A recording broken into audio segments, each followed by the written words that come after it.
Gujarat's #1 engineering university, Sankal Chand Patel University, 9642706257.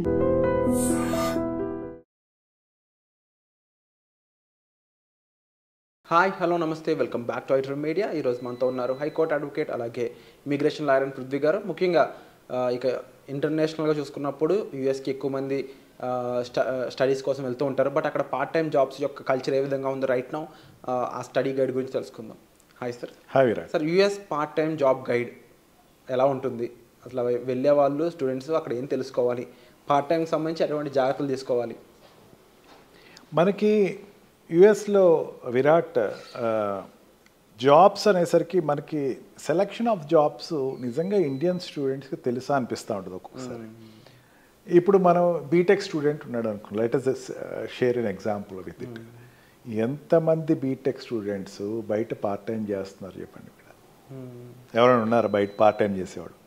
ఎవరు ఉండరు. సడన్గా అక్కడికి వెళ్ళి పార్ట్ టైం జాబ్ చేయాలి.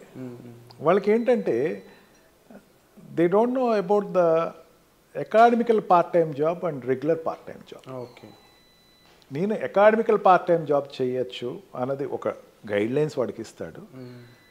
పార్ట్ టైం జాబ్ చేయొచ్చు అని చెప్పినంత మాత్రాన ఏది పడితే అది పార్ట్ టైం జాబ్ తీసుకుంటాం లేదు. ఇప్పుడు వాడికి ఇప్పుడు యుఎస్ నుంచి ఇండియా నుంచి యుఎస్ వెళ్ళి ఎంఎస్కి వెళ్ళినటువంటి వాళ్ళకి okay you are permitted to do part time job అన్నాం అనుకోండి. వీసా తీసుకునేటప్పుడు వీసా రెగ్యులేషన్స్ ఫాలో అయ్యేటప్పుడు వీసా సెలెక్షన్ తీసుకునేటప్పుడు పార్ట్ టైం జాబ్ నేను చేసి నేను ఫీజు కడతానంటే దే విల్ బి రిజెక్టెడ్. అంటే అర్థం చేసుకోండి, చిన్న కాయినింగ్ చెప్తున్నాను.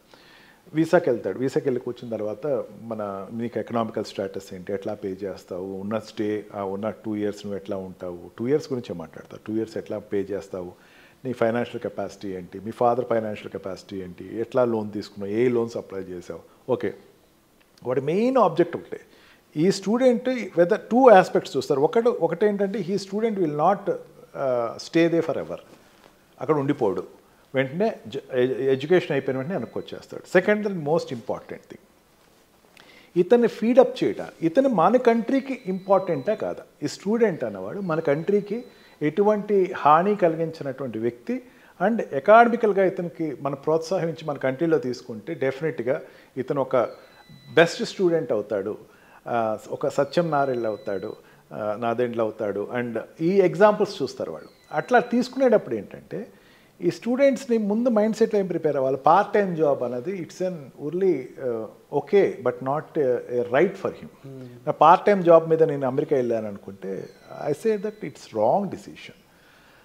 అక్కడికి వెళ్ళిన పార్ట్ టైం జాబ్స్లో చెప్పేటప్పుడు CPT program and OPT program 2 ఉంటాయి. సిపిటి ప్రోగ్రామ్ అనేది మనకు ఆల్రెడీ ప్రీవియస్ డిస్కస్ చేసాం. కరికులం ప్రాజెక్ట్ ట్రైనింగ్, అది వాళ్ళు ఆల్రెడీ ఉండేటువంటి ఎడ్యుకేషన్లో ఉండేది పార్ట్లోనే కరికులం ప్రాజెక్ట్ ట్రైనింగ్ ఉంటుంది, దానికి కూడా పే చేస్తారు. అండ్ 20 hours a week అతను ఫ్రీగా పార్ట్ టైం జాబ్ చేయొచ్చు అంతవరకే. అంతేగాని దాన్ని గ్రాంట్ కింద తీసేసుకుని ఎక్కడ పడితే అక్కడ చేయాలని లేదు. వాడికి ఓపీటీ ప్రోగ్రామ్స్ ఉంటాయి. ఓపీటీ ప్రోగ్రామ్స్లో ఏంటి, ఆ క్యాంపస్లోనే వాడికి జాబ్ దొరుకుతుంది. యూనివర్సిటీ క్యాంపస్లోనే వాడికి ఒక జాబ్ దొరుకుతుంది. అక్కడ university is like A village, ఒక పెద్ద ఆర్గనైజేషన్ అది. అంటే అక్కడ స్టూడెంట్స్ అందరూ ఉంటారు కాబట్టి వాడికి ఏంటంటే 7 zones ఉంటాయి వాళ్ళకి. ఒకటేంటంటే అకాడమికల్ జోన్ కింద he can join as a junior lecturer, he can join as a training teacher, he can go for the laboratories, computer laboratories, and he can go to the coffee shops. He can అక్కడ లోపల ఉన్నటువంటి coffee shops, బయట coffee shops కాదు, నేను మళ్ళీ wrong message ఏం చెప్పట్లేదు అనుకుంటున్నాను. లోపల ఉన్నటువంటి coffee shops, bakeries, arts and culture చేసేటువంటి థియేటర్స్లో వర్క్ చేయడానికి, ఈ లైబ్రరీస్లో పనిచేయడానికి, ఈ జోన్స్లో వాళ్ళకి ఫ్రీ ప్లెడ్జ్గా వాళ్ళకి అడిగితే జాబ్ ఇస్తారు. మన Indian students I'm very sorry to say that అడగటం మొహమాటం. నేను పేరెంట్స్ చెప్తున్నాను, ఓపెన్గా చెప్తాను, మీ పిల్లలు అడగట్లేదు అనుకోండి, ఫస్ట్ అడగాలి. వెళ్ళి మీరు అక్కడ స్టూడెంట్ యూనియన్స్ ఉంటాయి, అక్కడ teacher what we call professors ఉంటారు, వాళ్ళ దగ్గరికి వెళ్ళండి, వాళ్ళ దగ్గరికి వెళ్ళి అడగండి. మీకు సిస్టమేటిక్గా ఒక క్యూ ప్రకారం మీకు ఓపీటీ అనేది ఇస్తారు.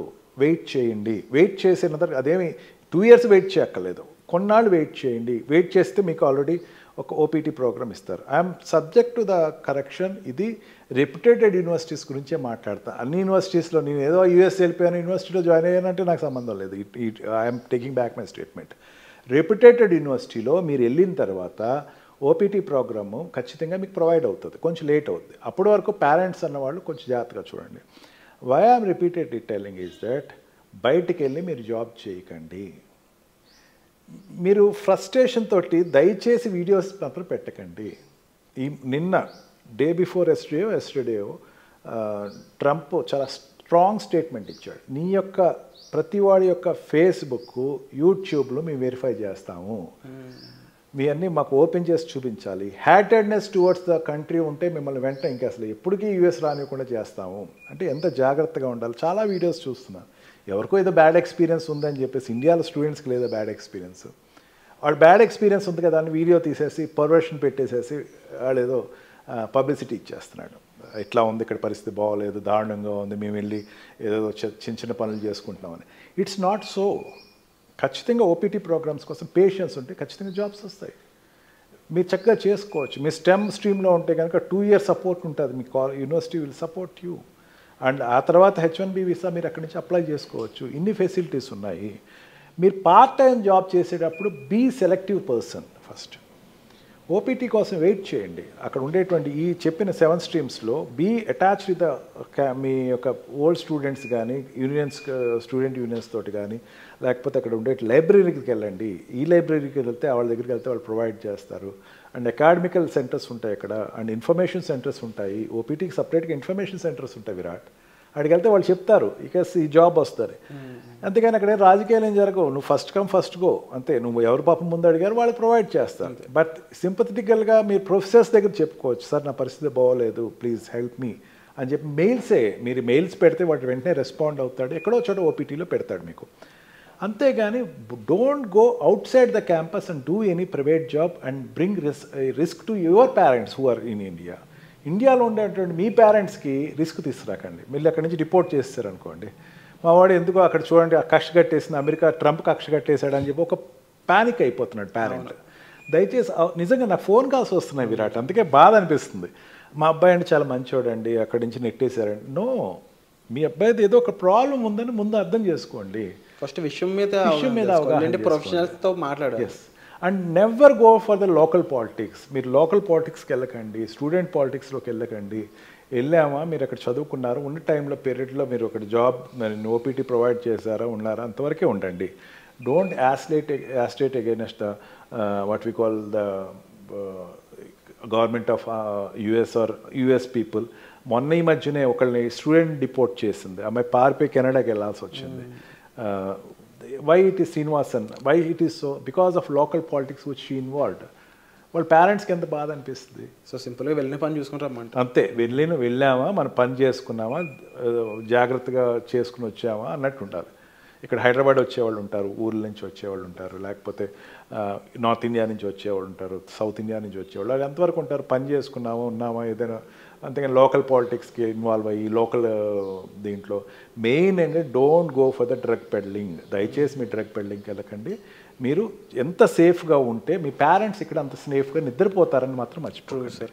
తప్పకుండా ఈ వీడియో చూస్తున్న ప్రతి ఒక్కరు కూడా మైండ్లో గుర్తుపెట్టుకోవాల్సిన విషయం ఏంటి అంటే, మీ ఫ్రెండ్స్ చదువుతూ ఉండొచ్చు, మీరే చదువుతూ ఉండొచ్చు, మీ పిల్లలు అయి ఉండొచ్చు, తెలియాల్సిన విషయం వెళ్ళిన పర్పస్ని సాల్ఫుల్గా నిర్వహించుకొని వచ్చే విధంగా ఉండాలి తప్ప ఎనీ అదర్ ఎక్స్ట్రా కరికులర్ యాక్టివిటీలో మాత్రం దయచేసి పాల్గొనొద్దు. అది మీ కెరీర్కి మంచిది కాదు. సో వచ్చే ఎపిసోడ్లో మళ్ళీ కలుద్దాం. Thank you so much. Thank you.